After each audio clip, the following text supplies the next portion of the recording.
Hello students, today we are going to study about the second chapter of our syllabus, that is sexual reproduction in flowering plants. In the flowering plants we will be studying about the pistil. Pistil is the female reproductive part of the flower. It is also called as gynoecium or the carpels.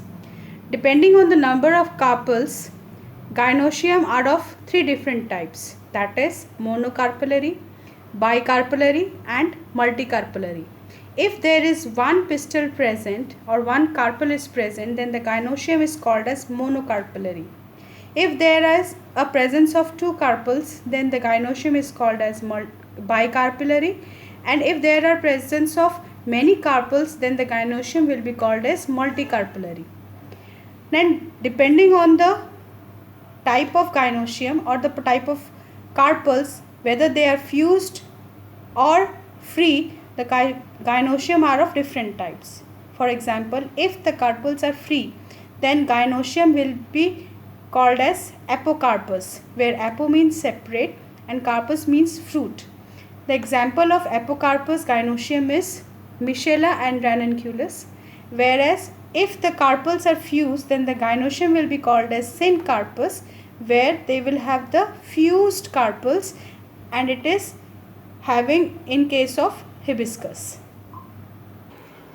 Now the gynoecium or the pistil has three parts, that is stigma, style and ovary. Stigma, style and ovary are depicted with the help of this figure, where this is stigma,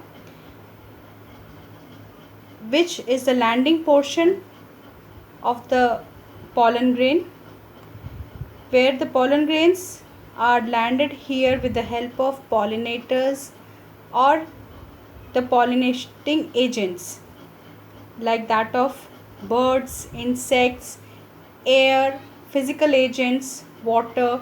These all help in the landing of pollen grains to the stigma.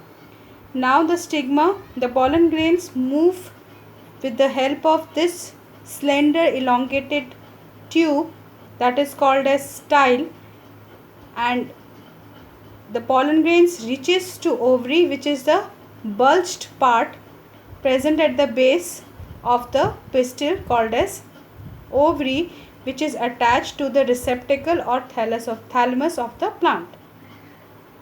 Now coming to the ovary. Inside the ovary there is the ovarian cavity, which is called as locule.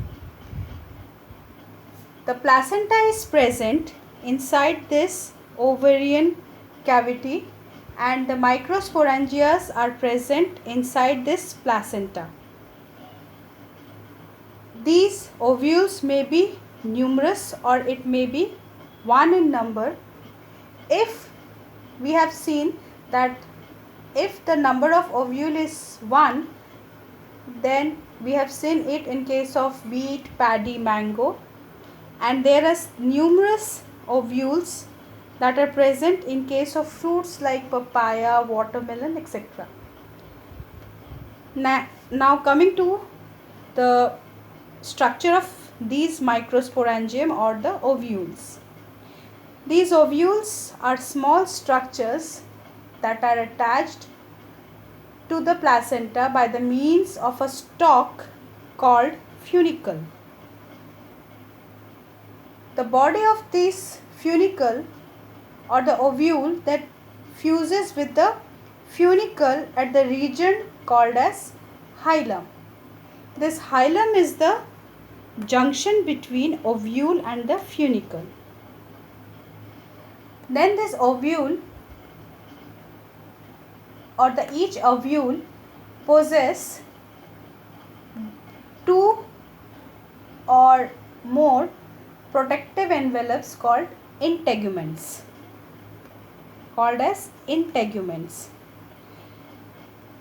but it is not present over the surface of the ovule, and it is not present at the tip of the ovule.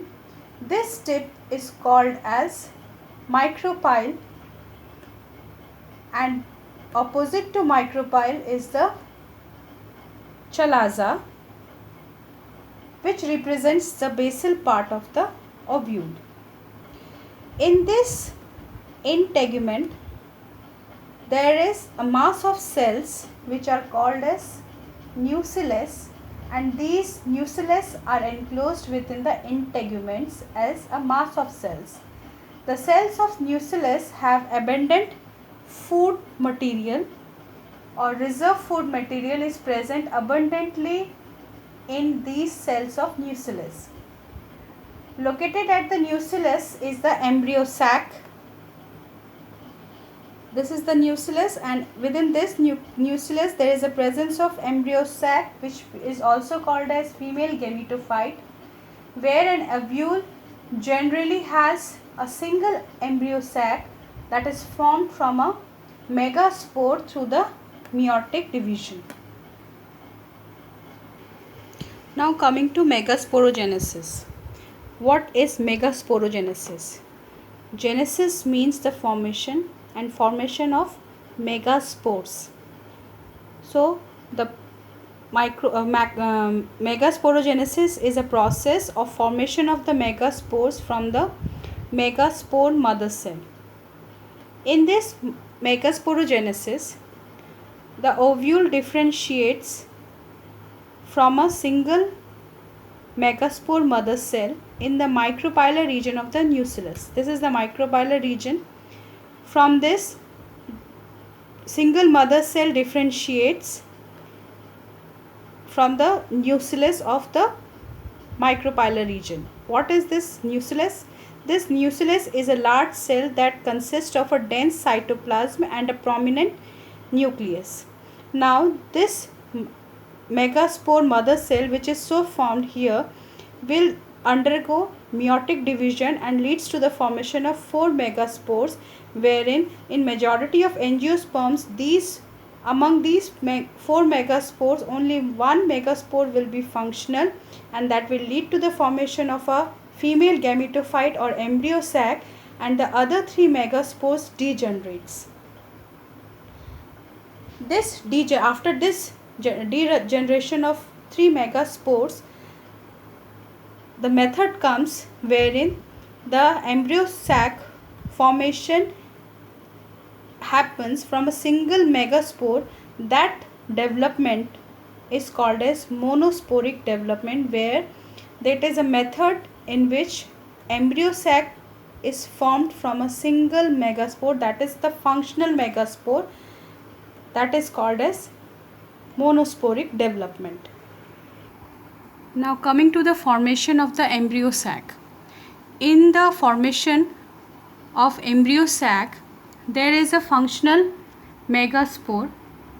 In this functional megaspore, the nucleus that is present undergoes the mitotic division and results in the formation of two nuclei.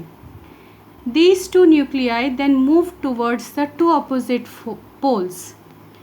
These two nuclei of the embryo sac again go for the mitotic division and results into the formation of 4 nucleate stage. That means when there is a formation of 2 nuclei from a single nucleus of the megaspore or the functional megaspore, this 2 nucleate embryo sac is called as 2 nucleate stage, and after these 2 nucleus when undergo the again mitotic division, this results in 4 nucleate stage, and further it results in the formation of 8 nucleate stage.